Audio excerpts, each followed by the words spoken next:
नमस्कार, आदाब। मैं सैयद तकवी। हिंदुस्तान किस दिशा में जा रहा है, किस दशा में जा रहा है, इसके बारे में क्या बात की जाए। सच सुनने के लिए कोई तैयार नहीं है, झूठ का साथ देने के लिए पूरा एक गिरोह तैयार है। वर्तमान में अमेरिका द्वारा भारतीयों को हथकड़ी और बेड़ियों में भेजने का विषय जो है वो सबसे ज्यादा संवेदनशील और विवादास्पद बनकर के हमारे सामने आया है। ये घटना सबसे ज्यादा चर्चा का विषय बनी हुई है, जिससे अमेरिका की न्याय व्यवस्था और उसके मानवाधिकारों के लिए भी उसके दृष्टिकोण पर, पॉइंट ऑफ व्यू पर बहुत ही गंभीर सवाल उठाए जा रहे हैं। अमेरिका में भारतीयों और अन्य प्रवासी जो भारतीय थे उनके खिलाफ भेदभाव, अत्याचार के मामलों की रिपोर्टें आने वाले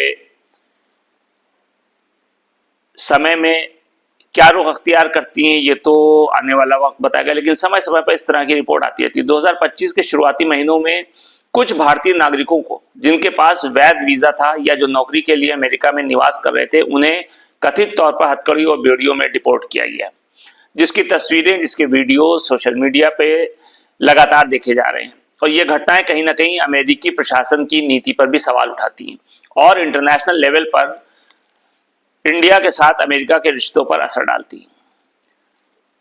ऐसी घटनाओं के बाद भारत सरकार ने अभी तक क्या किया है?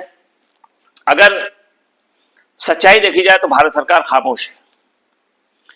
प्रधानमंत्री जी पूरी तरह खामोश हैं, होम मिनिस्टर खामोश हैं। हाँ, विदेश मंत्री ने इस संबंध में बयान दिया है, लेकिन उनका बयान भी कहीं ना कहीं नाकाबिले कबूल है और शर्मनाक है। भारतीय मीडिया और सामाजिक संगठनों ने जरूर इसका विरोध किया है और इंटरनेशनल लेवल पर, इंटरनेशनल स्टेज पर भी कहीं ना कहीं क्रिटिसाइज किया गया, इसकी निंदा की गई। भारतीय नागरिकों, उनके परिवारों में कहीं ना कहीं खौफ है और इनसिक्योरिटी की फीलिंग्स जो है उनके अंदर बढ़ी।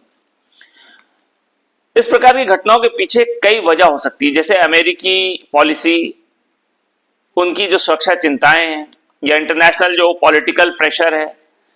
लेकिन कुछ रिपोर्ट्स में इस बात का साफ साफ उल्लेख किया गया कि इन नागरिकों के खिलाफ मामलों की जांच की जा रही थी, लेकिन उन्हें बिना किसी स्पष्ट न्यायिक प्रक्रिया के दोषी ठहराया गया। इससे सवाल ये उठता है कि अमेरिका में अप्रवासी नागरिकों के अधिकारों का उल्लंघन हो रहा है, या क्या अमेरिकी एडमिनिस्ट्रेशन मानवाधिकार की रक्षा करने में पूरी तरीके से फेल हो चुका है। भारत और अमेरिका के रिश्तों पर इसका बुरा असर पड़ सकता है। ऐसी घटनाएं भारत अमेरिका के रिश्तों पर नकारात्मक असर, निगेटिव इंपैक्ट कहीं ना कहीं डाल सकती है। दोनों देशों के बीच व्यापार, कल्चर, संस्कृति, रणनीतिक साझेदारी, ये तमाम चीजों के ऊपर कहीं ना कहीं इसका असर पड़ सकता है।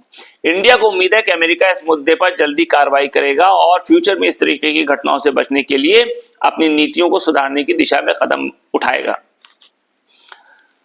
अमेरिका के द्वारा इंडियंस को हथकड़ी और बेड़ियों में भेजने की घटनाएं मानवाधिकार के उल्लंघन की निशानदेही करती हैं, उसका प्रतीक मानी जाती हैं।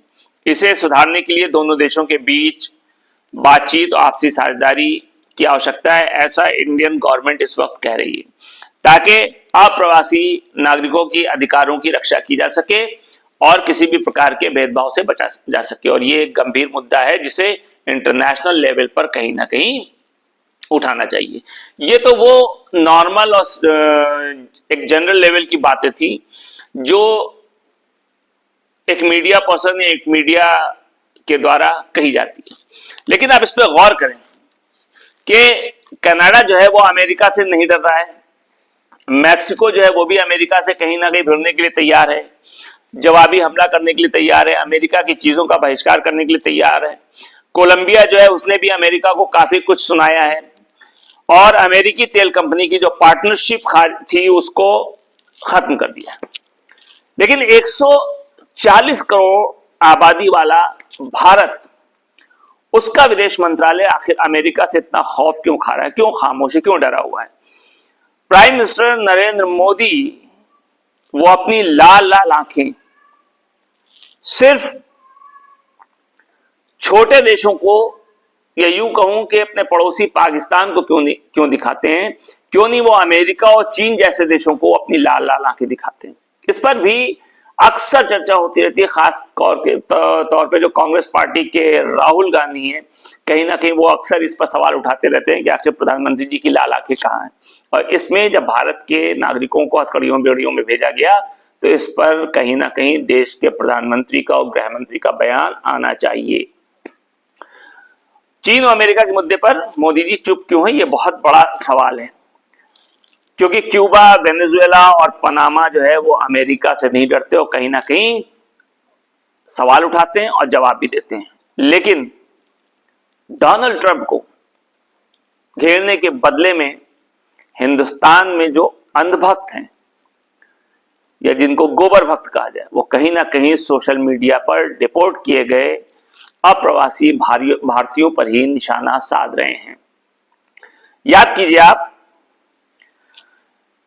इस खबरों को अखबार में बहुत अच्छी तरीके से शाया किया गया, जिसमें कहा गया कि हथकड़ियां पहनाकर जहाज में बैठाया, महिलाओं पर भी नहीं खाया तरस। ये कहीं ना कहीं अखबार के आप जो देख रहे हैं ना, अखबार की कटिंग इस बात की तरफ साफ ऐलान कर रही है कि आखिर क्या हुआ भारतीय नागरिकों के साथ।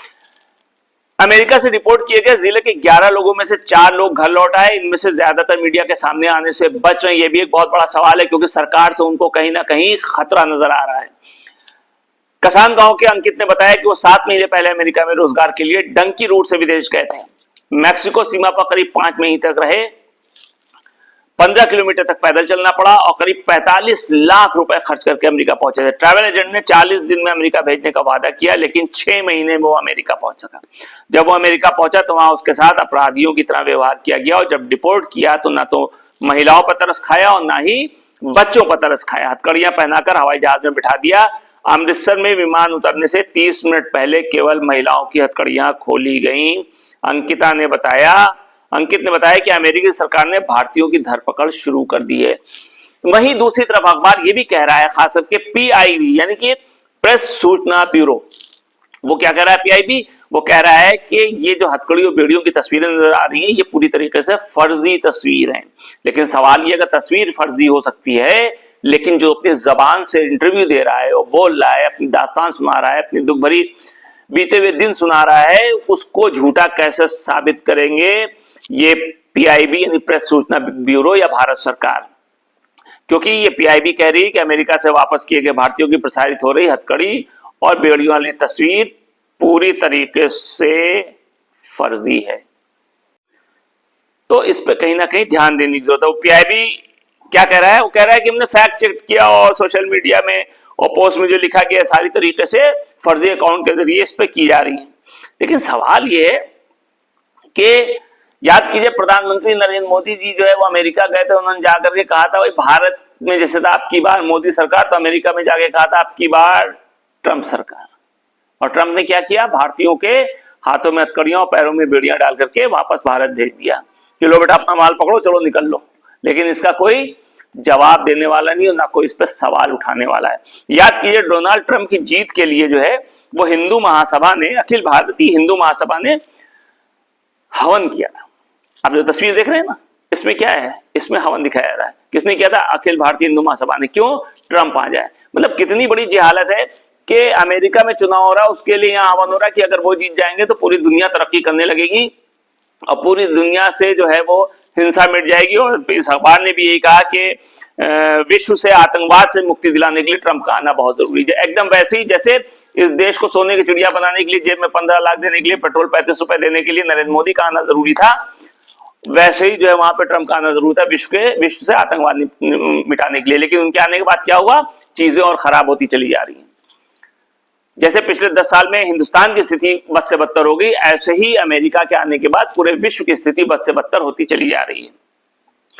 वहीं दूसरी तरफ न्यूयॉर्क से जो भास्कर ने अपने अखबार में लिखा कि अमेरिका में 1 लाख भारतीयों की नौकरी पर खतरा मंडरा रहा है, और उन्होंने लिखा कि राष्ट्रपति डोनाल्ड ट्रंप ने डीईआई भर्तियों पर रोक लगाकर सभी डीआई कर्मचारियों को 31 जनवरी तक पेड लीव पर भेज दिया है और साथ ही साथ डीईआई ऑफिस को पूरी तरीके से बंद करने का आदेश दे दिया गया है।